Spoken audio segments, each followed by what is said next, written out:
Yes, announcement what officially do you from want to Biden, do? right. Like when you want to announce that you're running for president, you want to get all of your fans around you.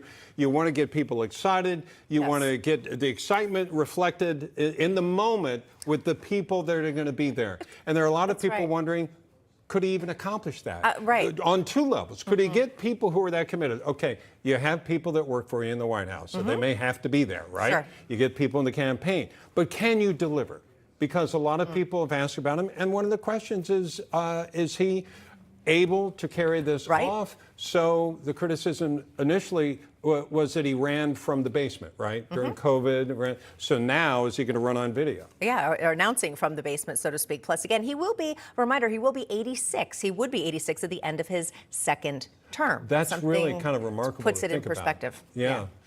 All right, here with his thoughts about Biden 2024 and the heavily edited campaign announcement video we were just talking about, political analyst Mark Halperin, also former advisor to Presidents Clinton and Trump, and the host of Dick Morris Democracy, Dick Morris.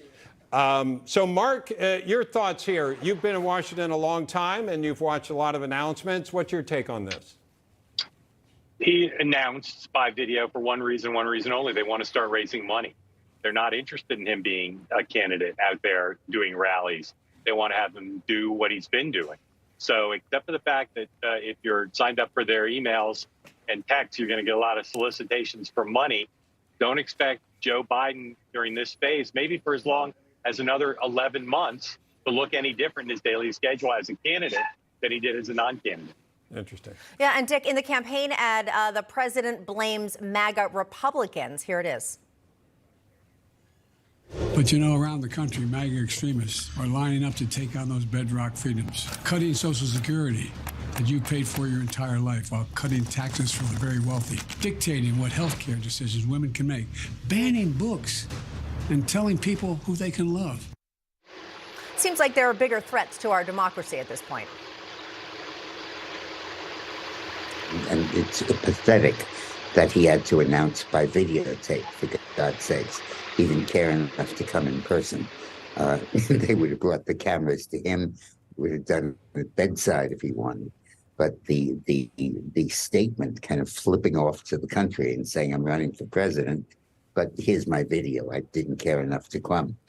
But I want to comment a little bit on what President Trump said about the debates, because that's something I've been talking about.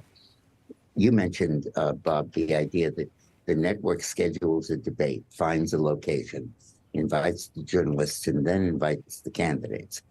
But Trump is changing that fundamentally, and you just watched a statement that is really changing American politics. He's saying, the hell with that. I'm not going to walk into another Megyn Kelly talking about every woman I've ever said anything bad about, including Rosie O'Donnell. I'm not going to walk into another Chris Wallace, going after me and making this a debate between Wallace and Trump, not Biden and Trump. I'm not going to do that. I'm going to speak. I'm going to have rallies. I'll have debates. I'll invite people to come to it. I'll invite my opponents to come, but I will not invite the press. This is simply going to be candidate on candidate, like the Lincoln-Douglas debates were. Okay. And there's no point in having the media there so that they can move the debate to the left, so they can ask questions endlessly about issues people don't care about.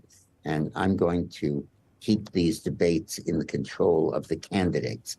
And the Republican National Committee can go pound sand. Yeah, well, I think that's what he's trying to do. I'm just saying historically it doesn't work in that order, but it would be smart to certainly reach out to the former president because he is the biggest candidate. Our first debate was in 1960. You know, this is we're not talking Stone Age here. Well, yes, we can go back to, if we want to Nixon, Kennedy, but I wanted to keep it now and just say that's an unusual process. But let's move this to a different question, Mark, if we can, and that is what is the effect of him, other than raising money right now, which you mentioned, does this freeze out other candidates, or could we actually see other Democrats throw their hat in the ring? Again, the primary reason to announce now as opposed to in a year is they want to turn the spigot on. They want to raise $2 billion. They want to start now. There are two subsidiary reasons. One, you just suggested. There's a bunch of top Democratic operatives They're not going to be very big in the campaign because the campaign is going to be run by the White House staff. But they want to hire these people, and these people are saying, hey, hire me now, or I'm going to go work on a Senate race or a governor's race or take a job in the private sector. And the third reason is they want to quiet the talk that he's not going to run. Now, I think putting out a video doesn't mean he's definitely going to be the Democratic nominee. But those are the two subsidiary reasons. That's why you don't see a rally. That's why you don't see him flying around the country. They want to hire some people. They want to put to rest the notion that he's going to declare. And most of all, they want to raise money. That's it. Interesting. All right. Mark Halperin, live on the streets of New York. Dick, last thoughts, and then we're going to have to wrap it up. There's more important reason. Robert F. Kennedy declared, and that is pushing the idea that Biden has to get out and run. Yeah.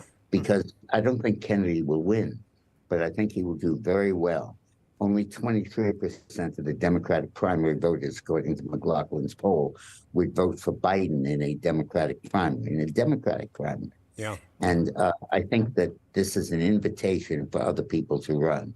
I think what's going to happen in the ensuing months is Kennedy's going to gain and gain and gain. And when the first primaries come, like in New Hampshire, I think he'll actually have a shot at winning them. Mm-hmm. Yeah, I think that's interesting. I think that great point. I think Mark is suggesting this may be a process in which at the top, at the end of it, it may not be. It may not be a Biden. Right. All right. Again, Mark Halperin, Dick Morris, thank you so much.